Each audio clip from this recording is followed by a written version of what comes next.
හොඳයි සුබ දවසක් හැමෝටම. අපි අද බලමු මාකට් අප්ඩේට් එක ගැන.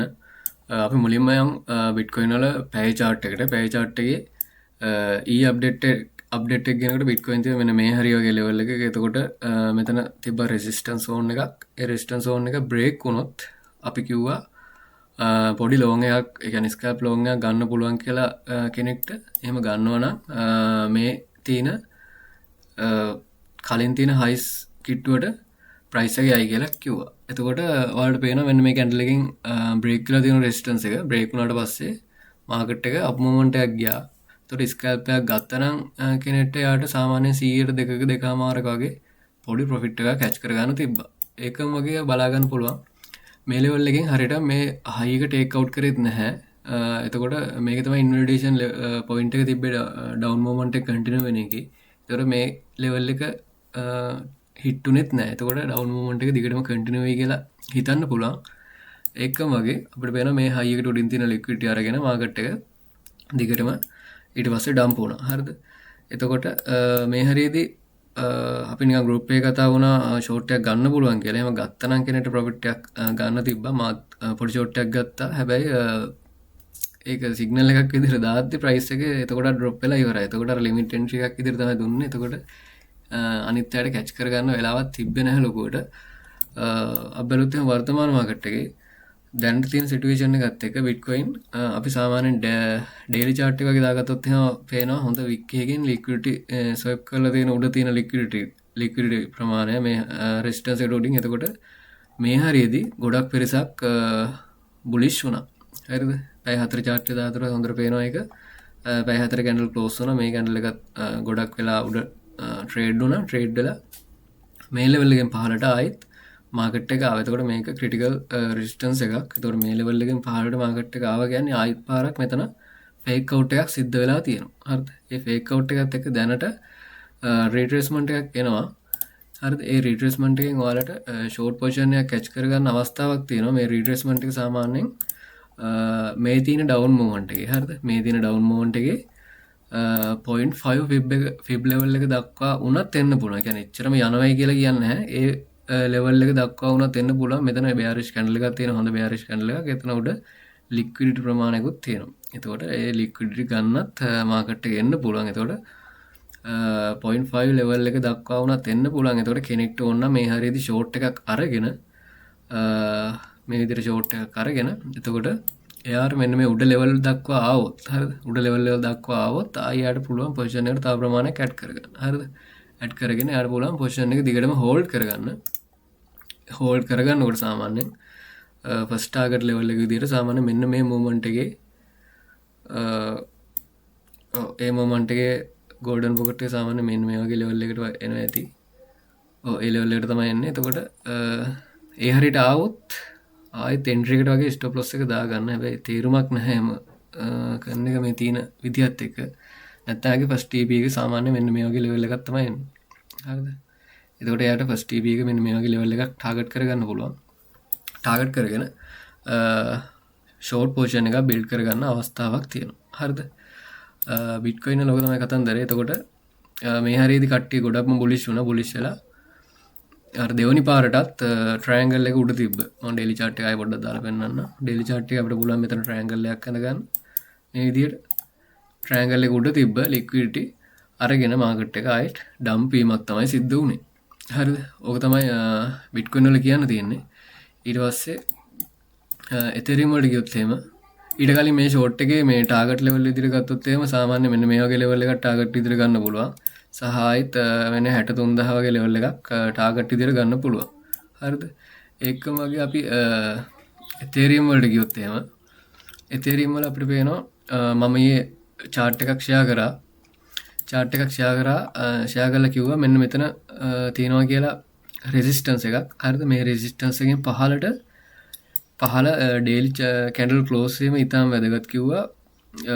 ඩවුන් මොමන්ට් එක කන්ටිනියු වෙනවා. එතකොට ඊයේ ඩේලි කැන්ඩල් එක ලොකු වික් එකක් එක්ක පල්ලෙහාට පුෂ් වෙලා තමයි ක්ලෝස් වුනේ. එතකොට මේ රෙසිස්ටන්ස් zone එක ප්‍රොටෙක්ට් වුණා. එකම වගේ පැය 4 කැන්ඩල් වලිනුත් ඒ රෙසිස්ටන්ස් එක ප්‍රොටෙක්ට් වෙලා තියෙනවා. ඊට පස්සේ පැය chart එකට આવුත් එහෙම අපිට බලා ගන්න පුළුවන් මාකට් එක. මම මෙතනින් ඊයේ ඒ අප්ඩේට් එක දුන්නේ මේ හරින් ප්‍රයිස් එක රිජෙක්ට් වෙයි කියලා. මම හිතුවා රිට්‍රේස්මන්ට් එකක් එයි කියලා. හැබැයි ආවේ නැහැ. ප්‍රයිස් එක දිගටම ඩවුන් පිච් එක තමයි වුණේ. එතකොට මේ හරියේදී අපිට බලා ගන්න පුළුවන් ආයේ බ්‍රේක් වෙච්ච කලින් ඒ කියන්නේ ෂෝට් ටයිම් එකෙන් බ්‍රේක් වෙච්ච රෙසිස්ටන්ස් එක ආයේ පාරක් රිට්‍රේස්මන්ට් එකට යයි කියලා. එතකොට ඒකත් බිට්කොයින් වල වගේම තමයි මෙතන සාමාන්‍යයෙන් 0.5 වගේ ෆිබ් ලෙවල් එකකට මාකට් එක රිට්‍රේස් වෙන්න අවස්ථාවක් තියෙනවා. හරිද? ඔයාලට බලා ගන්න පුළුවන් 0.5 ලෙවල් එක තියෙන තැන. එතකොට ඒ වගේ ලෙවල් එකක් දක්වා වුණත් මාකට් එක උඩට එන්න පුළුවන්. හැබැයි එහෙම આવොත් ඔයාලට පොසිෂන් එකට තව ප්‍රමාණයක් ඇඩ් කරගන්න පුළුවන්. ආයෙත් මේ රෙසිස්ටන්ස් එකෙන් උඩ කැන්ඩල් ක්ලෝස් වෙන්න ගත්තොත් එහෙම එයා පොසිෂන් එකෙන් එක්සිට් වෙන එක තමයි වඩාත්ම හොඳ. එතකොට පොඩි ලොස් එකක් තමයි එන්නේ. සාමාන්‍ය 102 මේ හරියෙන් එන්ට්‍රීස් ගත්තත් 2.2මාරක් වගේ පොඩි ප්‍රමාණයක් තමයි එන්නේ. ඒ වගේ පොඩි ප්‍රමාණවල රිස්ක් කරලා ලොකු ප්‍රමාණයක ප්‍රොෆිට් එකක් කැච් කරගන්න අවස්ථාවක් තියෙනවා. හරිද? එතෙරියම් වලත් ඕක තමයි කතන්දරේ. ඊට පස්සේ අපි සොලානෝ වලට ගියොත් එහෙම සොලානෝ වලත් ලොකු පම්ප එකක් වුණා. පම්ප එකක් වෙලා සාමාන්‍ය 93 වගේ ලෙවල් එකක් දක්වා රීච් වුණා. එතකොට ඒකෙත් කලින් හයිස් ටේක් අවුට් කරේ නැහැ. ඊට පහලින් තිබ්බ හයි එක ලෝ හයි එක ටේක් අවුට් කරා. හරිද? ඒතර මේකත් මේ හරි ගෝල්ඩන් පොකට් එකක් තියෙන ගෝල්ඩන් පොකට් සෝන් එකෙන් තමයි රිජෙක්ට් වුනේ. ඊට අමතරව පැය 4 වගේ chart එකක් දාගත්ත ඔයාලට බලා ගන්න පුළුවන්. මෙතන high time frame resistance line එකක් තියෙනවා. resistance එකක් يعني trend line එකක් තියෙනවා. හරිද? ඒක resistance එකක් විදිහට ඇඩ් කරනවා. මෙතන ඔයාලට බලා ගන්න පුළුවන්. හරියට මෙන්න මේ level එක තමයි තියෙන්නේ. එතකොට ඒ level දක්වා ආවේ නැහැ. මේ කිට්ටුවටම තමයි ආවේ. එතකොට ඒ හරියට ආව නම් يعني retracement නැතුව short එකක් ගන්න අවස්ථාවක් තිබ්බා. මම ඒක ගැන පොඩ්ඩක් බලාගෙන හිටියේ. හැබැයි ඒ level වලට price එක ආවේ නැහැ. එතකොට මේකෙත් ෂෝට් පොසිෂන් එක කැච් කරගන්න පුළුවන්. අර කියපු සිනාරියෝ එකම තමයි. මේ ඉතින් රිට්‍රේස්මන්ට් එකක් එනකන් ඉඳලා හරි දැන් උනත් කමන්නේ නැහැ. කියන්නේ දැන් එන්ට්‍රීස් ගන්නවා නම් සාමාන්‍ය ඩොලර් 100ක් දාන්න ඉන්නවා නම් ඒකින් ඩොලර් 50ක් වගේ දාලා පොසිෂන් එක ගන්න පුළුවන්. සාමාන්‍ය 91.5 වගේ ලෙවල් එකක් දක්වා වුණත් මාකට් එක රිට්‍රේස් වෙන්න අවස්ථාවක් තියෙනවා. හරි ඔය ටික තමයි කියන්න තියෙන්නේ ෂෝට් ටයිම් ෆ්‍රේම් එකේ. ඊට පස්සේ අපි ගියොත් එහෙම ඩේලි chart එකට බිට්කොයින් වල හරිද? ඩේලි chart එකට ගියොත් එහෙම බිට්කොයින් වල ඔයාලා බලා ගන්න පුළුවන් ලොකු වික් එකක් එක්ක මාකට් එක කැන්ඩල් එක ක්ලෝස් වෙන. එතකොට වික් එක ෆීල් කරන්නත් යම්කිසි අවස්ථාවක් තියෙනවා. එතකොට අර මම කියපු 0.5 ලෙවල් එක දක්වා වුණත් මාකට් එක පොඩි අප් මොමන්ට් එකක් ගන්න පුළුවන්. හරිද? ඒතර මේක තව විශේෂ කාරණයක් ඔයාලට පෙන්වන්න මන්ත්ලි chart එකේ. මන්ත්ලි chart එකේ දැන් තියෙන්නේ අර ඉකොනොමි එකට අදාළව. හරිද? ඒ කියන්නේ ආර්ථිකයට අදාළව වෙන ප්‍රශ්නයක් තමයි දැන් තියෙන්නේ. කියන්නේ වෝ එකත් එක්ක ඒ වගේ ප්‍රශ්නයක් උනේ මෙන්න මේ හරියේදී. හරිද? ඒ කියන්නේ පැන්ඩමික් එකත් එක්ක. එතකොට මේ තියෙන සෝන් දෙක මේ සෝන් එකයි ආර්ථිකයට සාමාන්‍යයෙන් අදාළව ක්‍රෑෂ් වෙන ස්වභාවයක් පේන්න තියෙනවා. එතකොට ඒකත් එක්ක බලුවොත් එහෙම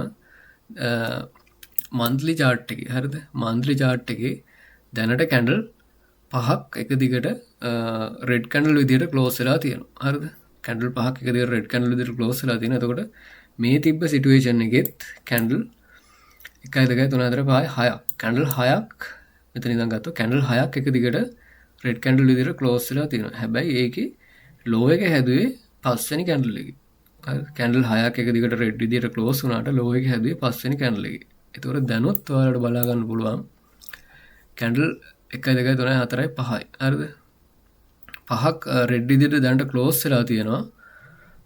ලෝ එක හදලා තිබ්බේ 5 වෙනි කැන්ඩල් එකේ. දැනටත් 5 වෙනි කැන්ඩල් එකෙන් තමයි ලෝ එක හදලා තියෙන්නේ. එතකොට මේකත් පොඩ්ඩක් සැලකිය යුතු කාරණයක්. එතකොට මෙතන මේ ලෝ එක ටේක් අවුට් නොකරොත් එහෙම ප්‍රයිස් එක ගොඩක් සාමාන්‍ය ටිකක් අප් වෙන්න පුළුවන්. අප් වෙලා මේ විදිහට රීට්‍රේස්මන්ට් එකක් ඇවිල්ලා මාකට් එක උඩට දිගටම පම්ප් වෙන්න අවස්ථාවක් තියෙනවා. හරිද? ඒ වගේ කාරණේකුත් තියෙනවා. හැබැයි ඒක ගැනත් පොඩ්ඩක් අවධානයෙන් ඉන්න. එතකොට මේකෙත් 5 වෙනි කැන්ඩල් එකේ තමයි දැනට ලෝ එකක් හදලා තියෙන්නේ. හරිද? ඒ අවස්ථා දෙකම සමානයි. එතකොට සමානයි කියන්නේ මේකෙත් අර QT ඉවර වෙලා පොඩි පීරියඩ් එකක් තියලා QE ස්ටාර්ට් කරවට පස්සේ තමයි මේ පම්ප් එක සිද්ධ වුනේ. හරිද? QE ස්ටාර්ට් කරේ මෙන්න මේ හරියේදී. මට දිනව කොහොම හරියටම මතක නැහැ.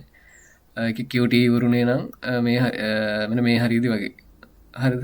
එතකොට QT ඉවරලා QE ස්ටාර්ට් වුණාට පස්සේ හම්බෙච්ච පම්ප් එකක් තමයි මේක. දැනුත් තියෙන්නේ ඒ වගේ සිද්ධියක්. හරිද? QT ඉවර වෙලා QE ස්ටාර්ට් වෙනකම් පොඩි පීරියඩ් එකක් තියෙනවා. ඒ පීරියඩ් එකේ වෙන දේ තමයි මේ තියෙන්නේ. හරි? ඊට පස්සේ මනි ප්‍රින්ට් වෙලා මාකට් එකට ලොකු මුදල් ප්‍රමාණයක් එන්න අවස්ථාවක් තියෙනවා. එතකොට මේ සිද්ධි දෙක එක හා සමානයි.